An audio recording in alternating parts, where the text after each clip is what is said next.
Allez, pour parler de ces différents sujets, j'ai le plaisir d'accueillir sur ce plateau Dorothée Rouzet. Bonjour Dorothée, vous êtes chef économiste de la Direction générale du Trésor. À vos côtés, Philippe Trainard, professeur honoraire au CNAM, membre du Cercle des économistes. Bonjour. Bonjour Philippe, et en face de vous, Christian Poyot. Bonjour Christian, PDG de Micropole. Bienvenue. Micropole qui fait partie du groupe Talent, je le précise maintenant. Qui fait partie du groupe Talent. Merci beaucoup à tous les trois d'être ici pour parler d'un programme assez touffu. C'est ce qu'on disait avant l'émission. On va commencer par la dette. C'est l'information de ce matin. C'est l'INSEE qui nous dévoile donc les chiffres de la dette au deuxième trimestre. 3 416 milliards, je le disais. C'est 115,6 points de PIB. Il y a un an encore, Dorothée Rouzet, on était à 112 points de PIB. Ça grimpe, et ça grimpe vite. Est-ce que ça veut dire qu'on sera à ce niveau-là au moins à la fin de l'année ? Oui, alors c'est normal que ça grimpe. Tout simplement, le ratio de dette par rapport au PIB, il augmente tant que le déficit est plus élevé qu'environ 3%. Donc tant qu'on est au-delà de 3% de déficit année après année, la dette augmente en part de la richesse nationale. Là, on est cette année, on va faire 5,4 a priori, donc forcément la dette augmente. Ensuite, la dette augmente davantage au début de l'année, ça c'est assez classique. C'est classique en France, mais c'est classique aussi dans les autres pays. Oui. Tout simplement en raison, c'est un peu technique, mais du calendrier d'émission de la dette. Typiquement, les agences qui émettent de la dette pour le compte de l'État, donc l'agence France Trésor en France, elles émettent plus au premier et au deuxième trimestre parce qu'il y a plus de demandes, donc ça répond aussi à la demande du marché. C'est un moment où les marchés sont plus liquides. Et puis, ça permet aussi de voir venir quelque part, d'avoir fait une bonne partie du programme d'émission quand on arrive en septembre. Donc, un peu naturellement, on émet beaucoup par rapport aux besoins au premier et au deuxième trimestre. On émet moins au troisième, au quatrième trimestre. Donc, on a un peu ce profil en cloche. Donc, le chiffre d'aujourd'hui, il est assez compatible avec ce qui devrait être notre niveau de dette à la fin de l'année. L'objectif étant 116%. 116%. Donc, ça veut dire que, quand même, 116%, on y est presque, 115,6%. On devrait rester, Philippe Trainard, à un niveau stable d'ici la fin de l'année. Ça ne redescend pas forcément. Je n'irai pas jusqu'à dire ça parce que là, je reste un tout petit peu prudent et qu'il faut des petites déviations pour quand même obtenir une déviation et des montants supérieurs à 116 ou inférieurs. Espérons qu'ils soient inférieurs. Je crains que ce ne soit pas le cas. Ce que je voudrais dire, c'est que la situation française, étant fait de la dette publique, est très préoccupante. En 2008, au moment de la crise financière, quand on s'est demandé est-ce qu'on continue à détenir les entreprises françaises, les entreprises financières, les institutions financières, est-ce qu'on continue à détenir de la dette française, est-ce qu'on ne doit pas sortir des dettes qui risquent d'être en défaut? On avait bien sûr à l'époque la question de la Grèce, etc. à l'esprit. Il n'est venu à l'esprit de personne de s'interroger sur la dette française. Le problème, c'est que le paysage a changé aujourd'hui. Elle inquiète la dette française, c'est ça que vous êtes en train de dire, à l'époque, la dette française, situation de la fraise française, était un peu dans le haut du panier de la première moitié des détenteurs de tête. C'était, pas une On était noté triple A à l'époque. Voilà, mais ça restait quand même en Europe une situation confortable. Aujourd'hui, on est passé dans la seconde moitié. Et ça, c'est très mauvais, parce que quand vous êtes dans la seconde moitié, vous faites partie des pays pour lesquels on va très sérieusement s'interroger en cas de choc financier. Nous ne sommes pas encore dans cette situation, mais comme vous le savez, les chocs financiers, ça arrive souvent par surprise. Enfin, tout au moins, quand vous faites de la gestion des risques, vous devez imaginer cela. Ça veut dire que des gens très sérieusement s'interrogeront s'ils ne doivent pas vendre massivement la dette française. Donc là, c'est une question d'urgence, une question extrêmement inquiétante. Je ne suis pas en train de dire qu'il va y avoir une catastrophe, mais il faut juste espérer qu'il n'y ait pas un choc financier sérieux que nous n'ayons pas prévu. Vous êtes quand même gentiment en train de nous dire que la dette française inquiète de plus en plus et que on ne meurt pas de ses dettes, mais de ne plus pouvoir en faire, et que peut-être que... Et on le voit, au niveau de ce qu'on appelle les crédits de défaut de soi, vous savez, des couvertures du défaut de crédit de l'État français qui s'envolent quand il s'améliore pour les autres pays. Il faut expliquer ce que c'est. Les fameux CDS, on en a beaucoup entendu on a parlé dans les années 2008. C'est une couverture, c'est quelqu'un qui vous dit, si vous n'êtes pas remboursé sur la dette publique, si l'État français ou un tout autre État ne vous rembourse pas, moi je me substituerai à l'État et je vous rembourserai. Donc vous avez une couverture, vous avez une double couverture, l'engagement d'un État, puis derrière l'engagement d'un investisseur de disant si l'État fait défaut, c'est moi qui vous rembourse. C'est que le coût de couverture sur la dette française augmente et plutôt à la verticale, n'est-ce pas, alors qu'il diminue pour les autres pays, notamment pour l'Italie. Il y a un vrai risque, donc, apparemment, qui est en train de monter. Il y a un chiffre qui est intéressant qui est donné ce matin dans les Échos, c'est qu'aujourd'hui, il y a 80 grands corporates, des grands groupes européens, qui émettent moins cher que la France. Est-ce que finalement, le privé, et vous êtes le représentant de l'entreprise, Christian Poyot, autour de cette table, ne devient pas plus sécurisant que le public? Alors, on ne peut pas faire exactement la comparaison. Enfin, les chiffres que vous donnez sont tout à fait exacts, bien évidemment. Maintenant, c'est vrai qu'il y a une taille qui n'est pas non plus la même. Enfin, voilà, je ne pense pas que cette comparaison soit signifiante, entre guillemets. Bon, c'est un symbole. C'est un symbole. Ou alors, elle traduit ce qui vient d'être dit, à savoir que effectivement, la dette française, la qualité de la dette française se dégrade. Et par rapport à ça, il y a deux choses qui sont inquiétantes, je pense. C'est qu'on a l'impression que tout le monde s'y habitue. Je veux dire, c'est bon, il ne se passe rien, dormez les braves gens. De toute façon, on était à moins de 100, on est à plus de 100, à 110, 115. Bon, voilà, on s'endort un peu sur le sujet. Alors, comment arriver à mobiliser l'opinion publique sur le sujet en disant effectivement ça peut être très grave. Tout le monde espère que ça ne le sera pas et on ne sait pas si c'est demain, dans 10 jours ou 10 ans, j'en sais rien. Voilà. Mais il y a ce premier point. Et puis après, on va certainement en parler. Le sujet, c'est la réponse apportée à ça. Oui, bien sûr. Voilà. Et ça, c'est toujours fiscal. Je comprends que ça ne... tous les Français sont peut-être pas complètement au fait du sujet. Maintenant, les hommes et femmes politiques responsables devraient prendre le sujet pour y ramener les vraies réponses. Mais je pense qu'on va en parler. En même temps, Christian Poyot, en 2004 de mémoire, 2004 ou 2005, je ne sais plus, le rapport Pébro avait tiré la sonnette d'alarme déjà. On était à 1000 milliards de dettes. Oui. J'avais participé. Là, je rappelle qu'on est à 3416. Déjà, là, 1000 milliards, on disait attention, c'est extrêmement dangereux. Bon, et puis finalement... Oui, parce que 20 ans plus tard et la France continue de tourner. Dans les différentes crises qu'on a connues, 2011, 2012, la Grèce et puis après le Covid, qui était un autre type de crise évidemment, on a vu que les institutions financières au sens large, y compris les banques centrales, ont réussi à innover, si on peut dire, je pense, de cette manière-là, pour trouver des substituts. Oui. Mais on vit toujours dans un déséquilibre qui est assez phénoménal. Maintenant, vous regardez la dette américaine, elle est aussi colossale, la dette japonaise est colossale. Absolument. On vit dans un monde de dette. Le monde dans un monde de dette qui est, c'est l'impression, de ses danses au-dessus du volcan. Mais on voit que le dollar réagit et qu'il y a eu d'ailleurs pendant toute la première moitié de l'année une vraie crise de confiance sur le dollar. Et c'était lié à la dette publique. Rapidement, effectivement, mais c'est ce qui a fait bouger Donald Trump. Absolument. Plus puissant que le président des États-Unis, les marchés obligataires. C'est le dollar. Eh oui. Est-ce que c'est inquiétant, Dorothée Rouzet, cet endettement, au-delà de l'endettement français, cet endettement mondial, cette augmentation de la masse de dette autour du globe? Tant qu'il y a de l'épargne pour financer en face, ça va, non? Alors, il y a deux choses. Il y a d'abord l'endettement. Alors moi, je suis pas très fan de l'endettement en milliards parce que finalement, ça veut rien dire. Ça veut dire ce qui compte, c'est par rapport à la capacité de remboursement. Donc sinon, c'est quand même par rapport au PIB. Si vous arrivez à faire une croissance très dynamique, les milliards ne comptent pas beaucoup. C'est pas vraiment le cas. C'est ça aussi le sujet. Bon, moi, je suis pas sur la dette en France et chez certains autres. Je pense pas qu'il y a besoin d'être alarmiste en disant on est au bord du défaut français. Est-ce que c'est grave? C'est la question qu'on pose. Ce qui nous menace plus que la crise soudaine, c'est un peu la lente érosion. C'est la grenouille dans son bocal qui se rend pas compte que la température monte. C'est-à-dire, c'est de dire, on va avoir, si on reste toujours à des déficits élevés, on va avoir plus de charges de la dette, on va payer de plus en plus pour nos intérêts. Et c'est ça de moins qu'on aura pour l'éducation, pour la défense.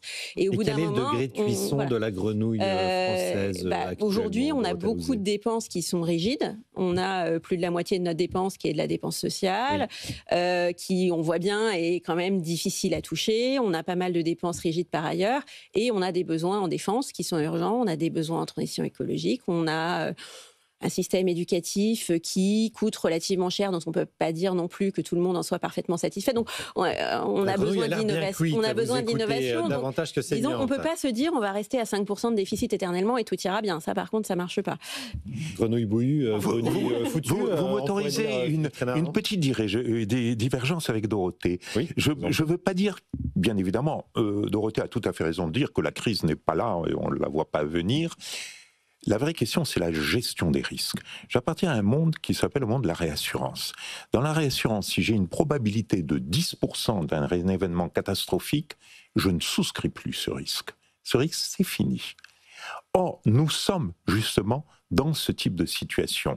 C'est-à-dire, on voit bien que pour un homme politique, dire qu'il y a 10% de risque de défaut sur la dette française, autant dire qu'il n'y a pas de risque de défaut sur la dette française. Je ne pense pas que qui que ce soit dise qu'il y a 10% de risque de défaut sur la dette française. Je ne dis pas qu'il y a 10%, mais je dis, si on lui dit qu'il y a 10%, il dira, politiquement, bon, c'est pas grave, il y a 90% de chances de s'en sortir. Si vous le dites, c'est que dans le monde de la finance, si vous êtes en assureur ou en couvreur, en CDS, vous dites, mais attendez, c'est un risque que je prends plus, 10%, c'est un truc qui se passe une fois tous les 10 ans, donc c'est catastrophique, ça ne se gère plus. Donc je crois qu'il y a une vraie gestion des risques. Et c'est ça qui manque un petit peu, notamment dans la classe politique française, c'est d'aborder le sujet, non point la crise est là ou elle n'est pas là, mais de se dire, est-ce qu'il y a un risque ? Et comment je pars au risque pour éviter de me trouver dans la situation, au cas où il se passerait quelque chose, n'est-ce pas, où Donald Trump prendrait des décisions tout à fait défectueuses, etc. Et à ce moment-là, déclenchant une crise et où vous êtes placé et la première victime. Mais Philippe Reynard, vous êtes un grand spécialiste de la finance. Est-ce qu'aujourd'hui, les investisseurs internationaux voient la France comme un risque ? On voit que les dernières adjudications de l'agence France Trésor ont été encore sursouscrites plus de 2 fois. Alors un tout petit peu moins qu'avant, mais la dette française reste quand même attractive. Et d'autant plus attractive que les taux augmentent. Et donc elle est de plus en plus rentable. Oui, mais que les taux augmentent parce que justement son attractivité baisse et qu'il faut compenser. Puis si on a vu le spread sur l'Allemagne augmenter, rejoindre sur celui de l'Italie, qui est pourtant à un niveau de dette plus élevé, mais qui a une trajectoire du déficit qui n'a rien à voir avec celui de la France, qui est à l'exact opposé. Et je crois que c'est ça qu'il faut travailler. Donc il y a pour moi un vrai risque. Et dire la dette française reste attractive, non, son attractivité diminue. Alors l'autre risque pour la France qui avait été souligné par Fitch dans sa note il y a 15 jours, c'est l'instabilité politique. D'abord et avant tout, alors je l'ai dit en introduction de l'émission, demain, Sébastien Lecornu battra le record de Michel Barnier, d'un Premier ministre seul à Matignon, sans gouvernement. C'est vrai qu'on attend toujours. Et en attendant, la tension sociale grimpe. Hier, l'intersyndicale a indiqué qu'elle se remobiliserait le 2 octobre et Patrick Martin a indiqué une énorme manifestation, un énorme rassemblement, a-t-il dit, de chefs d'entreprise sera organisé le 13 octobre. Vous êtes chef d'entreprise, oui. Christian Poyot. Est-ce que vous irez, à ce rassemblement et pourquoi ? Alors tout ça est en construction, donc je laisserai évidemment Patrick Martin s'exprimer plus sur le sujet. Deux remarques au préalable. Le fait de l'instabilité politique, oui, non, peut-être. Enfin, on sait très bien que les Allemands mettent 2 mois pour avoir ou plus déjà pour avoir un gouvernement. Des coalitions, et après, ce que l'on perçoit, c'est qu'effectivement, le Premier ministre, là, veut vraiment bien discuter avec tout le monde, essayer de voir, même si, évidemment, les positions sont assez éloignées. C'est compliqué le dialogue quand même. C'est compliqué, oui. Il doit pas tous les jours. Plutôt Bon, enfin, en tout cas, il essaye de faire ça. Pour pas dire je mets un gouvernement, etc. Bon, donc la méthode, pourquoi pas. Moi, le fait que le gouvernement soit pas nommé aujourd'hui, somme toute, ça nous perturbe pas au quotidien. La terre tourne, quoi. Non, après, dans le monde patronal, les entrepreneurs, c'est sûr qu'on est, enfin, je vais dire exaspéré, quoi. Enfin, on est ou désolé, ou, enfin, la qualité des échanges et le fond des débats est attristant. C'est attristant. On est face à une situation très compliquée. On l'a déjà évoqué là aujourd'hui. Qu'il y ait des différences de vues selon qu'on est évidemment syndicaliste ou du côté patronal, ça se comprend bien évidemment, mais dans la grande majorité des pays européens comparables à nous, il y a un socle de rationalité, de pragmatisme, d'analyser des chiffres. Vous savez, le mur est bleu. Bon, le mur est bleu. Tout le monde est d'accord pour dire que le mur est bleu. Non, on dit, non, peut-être pas, ça change. Enfin, vous trouvez le débat irrationnel en France aujourd'hui, le débat politique? Et complètement. Enfin, là, je veux dire, je reviens sur ce mot d'exaspération des entrepreneurs. Enfin, on marche sur la tête. À part débiter en permanence qu'il faut faire payer les riches, voilà, comme dit à chaque fois, la bave coule des lèvres, c'est on va payer les riches. Puis une fois qu'on les aura payés, qu'on les aura fait payer, on pourra travailler 20 heures par semaine, avoir 30 semaines de congés payés et partir en retraite à 40 ans. C'est super. Mais je sais pas, il y a qu'à les fusiller, les riches. Enfin, donc on est dans l'irrationnel, mais c'est incompréhensible. Vieille passion française. De se dire que l'égalité va pouvoir payer pour l'ensemble du pays. Qu'il y ait des extrêmes qui ont toujours été en ces logiques-là. Ok, donc tact, on disait, je crois, une antenne de Proudhon, la propriété, c'est le vol. Donc ça existe toujours. Maintenant, ce qu'il faut, c'est qu'il y ait un socle large de gens qui au moins partent de chiffres réel, analyse les chiffres et trouve des solutions qui ne sont pas obligatoirement les mêmes, bien évidemment. Mais vous voyez qu'on ait un spectre de discussion qui soit assez significatif. Quand vous entendez une partie significative du Parti socialiste qui dit il faut revenir à la retraite à 60 ans, mais on se tape la tête contre les murs. Donc oui, exaspération. Et le 13 octobre, je suis persuadé qu'il y aura beaucoup de monde. Voilà. On entend beaucoup parler effectivement de justice fiscale depuis 3 semaines, 1 mois maintenant. Si je vous écoute, Christian Poyot, j'entends l'idée que les riches payent. Alors, l'entreprise paye. Précis, oui, les riches payent. Alors moi, je ne fais pas partie des gens qui ont plus de 100 millions de patrimoine, malheureusement. J'aimerais bien évidemment. Mais sur ce point, déjà, les chiffres qui sont énoncés par certains, et commencés par M. Zucman, sont faux. Ça, c'est le premier point. Et puis après, encore une fois, qu'il y ait certains ajustements qui peuvent être faits, qui doivent être faits sur des optimisations spécifiques de holding, de trésorerie qui sont inactives, etc. Certainement. Et personne n'est le contraire. Patrick Martin a dit exactement ça. Donc on ne dit pas que tout est parfait, qu'il y ait des ajustements, oui, mais ces ajustements, ce n'est pas un changement global. Dire qu'on va prendre l'outil de travail dans la taxation, mais c'est... On va y revenir ça, en deuxième partie d'émission, mais je voudrais qu'on revienne sur cette idée de justice fiscale. Est-ce qu'on a un système de redistribution en France, Dorothée Rouzet? Vous êtes chef économiste à la Direction générale du Trésor, vous avez tous les chiffres. Est-ce qu'on vit dans un pays injuste fiscalement? Alors, moi, je ne peux pas dire oui ou non, parce que finalement, juste ou injuste, ça dépend où on veut placer le curseur. On peut toujours dire qu'on veut plus d'égalité.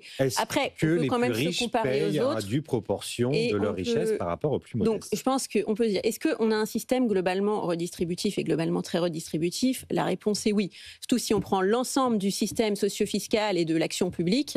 L'INSEE avait sorti des chiffres qui étaient intéressants là-dessus, qui disaient, en gros, avant toute redistribution, le ratio entre les plus riches et les plus pauvres, 10% les plus riches et les plus pauvres, c'était de 1 à 27.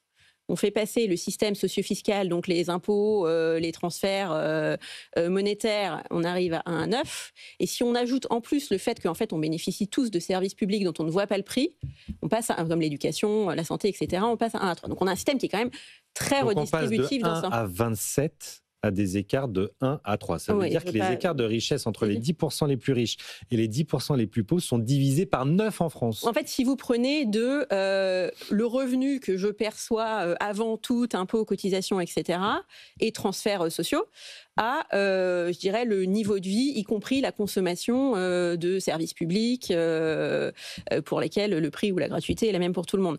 Donc on a un système très redistributif. Après, est-ce que ça veut dire qu'il n'y a aucun sujet où il y a des endroits où il y a des sujets, je suis d'accord, mais il y a des trous dans la raquette dont on parle. Effectivement, il y a un sujet sur les holdings qui permettent, non pas les 10% les plus riches ou les 1% les plus riches, mais très petites franges, effectivement, de payer moins que ce qui serait on parle de 0,0, mais on est dans un très petit nombre.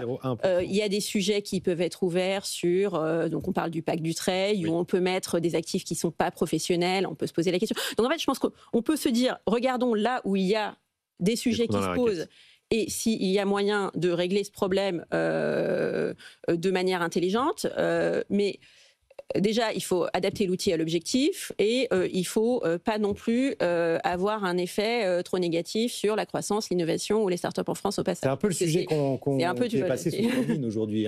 Comment on fait pour accroître l'activité, la croissance, comment accroître le gâteau. Il y a un autre chiffre, Philippe Trainard, très intéressant de l'INSEE, qui est que 57% des Français sont bénéficiaires nets de notre système de redistribution dont parlait Dorothée Rouzet.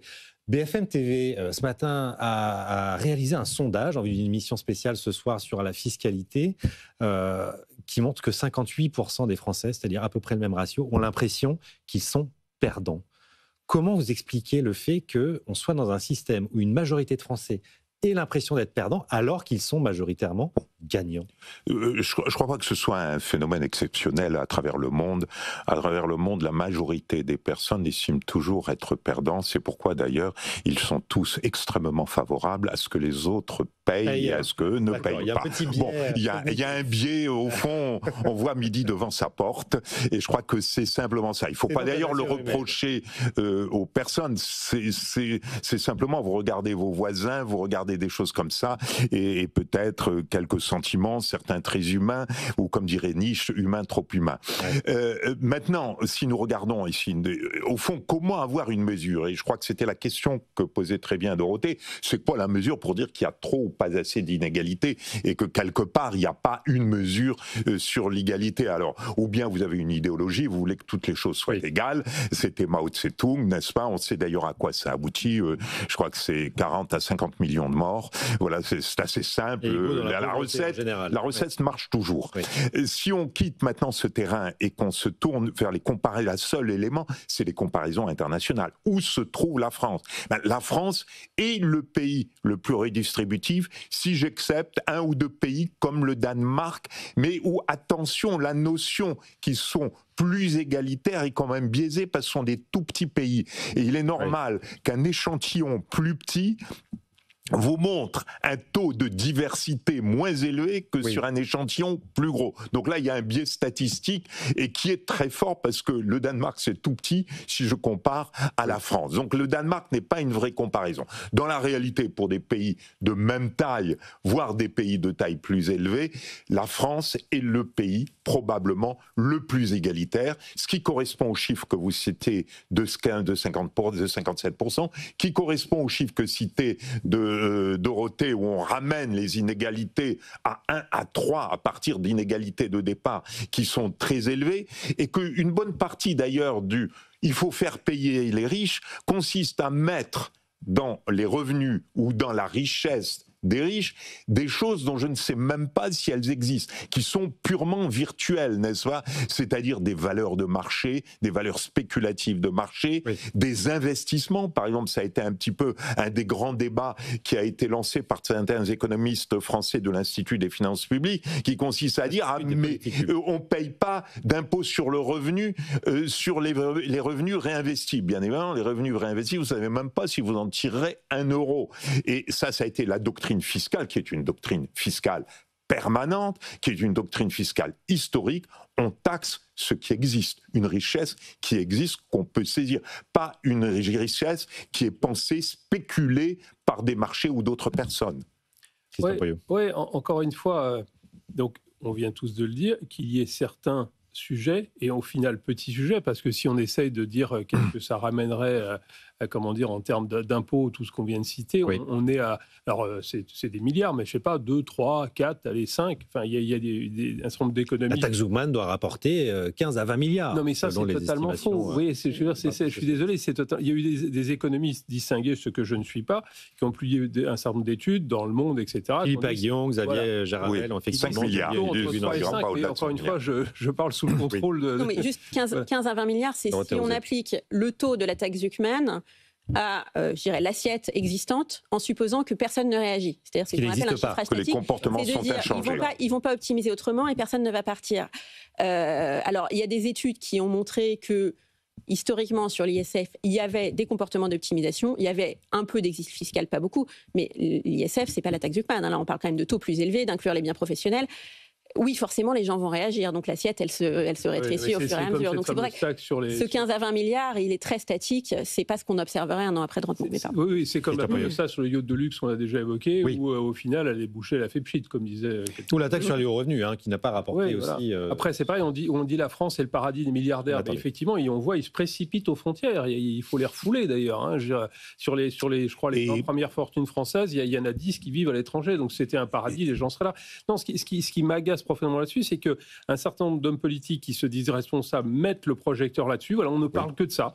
Une fois qu'on a traité ça, dormez braves gens, tout est réglé. Mais la fenêtre d'Overton est ouverte pour... C'est un mensonge. Davantage de fiscalité, là, oui. C'est gravissime, ils prennent une responsabilité, mais pour moi, ce sont des irresponsables. Donc, revenons à des choses pragmatiques, à des chiffres, et essayons de trouver des solutions équilibrées. C'est ce qu'on essaie de faire dans cette émission, revenir aux chiffres et... Absolument. Mais c'est pas plus courant dans les médias. Le sentiment du réel. Et je crois qu'il faut ajouter, il y a 3 comportements qu'il faut considérer quand vous commencez à taxer, notamment une petite catégorie. Les riches, la taxe Zuckman, clairement, taxerait peu de personnes. Premièrement, 1800 ménages. 1800 ménages. Comment vont-ils réagir immédiatement? Donc vous avez les questions d'exit fiscal, etc., où effectivement, c'est peut-être pas aussi massif qu'on le pensera, ce sera réel, mais peut-être pas aussi massif. Puis ensuite, vous avez, tout au long de la période, c'est que bien évidemment, pour payer votre taxe, Vous la payez comment ? Vous réduisez l'investissement et vous distribuez un peu plus de dividendes. Oui. Donc vous faites chuter l'investissement. Avec l'ISF. Hein, voilà, c'est ce qui s'est passé avec l'ISF. Et vos dividendes, jusqu'à nouvel ordre, vous avez le droit d'en faire ce que vous voulez, les dividendes. Ils ont subi la taxe, ils vont être subis la taxe. Donc le dividende résiduel, il va aller où ? En France ou ailleurs ? Forcément, ailleurs, et éventuellement, d'ailleurs, les personnes concernées suivront leurs dividendes. Après ça, vous avez aussi les externes, les gens qui viennent de l'extérieur, les investisseurs qui veulent investir en France, qui vont être indirectement concernés, parce qu'ils vont investir avec d'autres personnes. Donc, eux aussi. Ça abîme l'attractivité. Donc, vous avez tous les comportements qui changent et avec des conséquences qui, elles, sont dramatiques sur l'investissement, mais on y reviendra, je pense. C'est une autoroute pour parler de l'ISF. L'idée du moment à Bercy et à Matignon, effectivement, pour décrocher un accord de non-censure avec le Parti socialiste.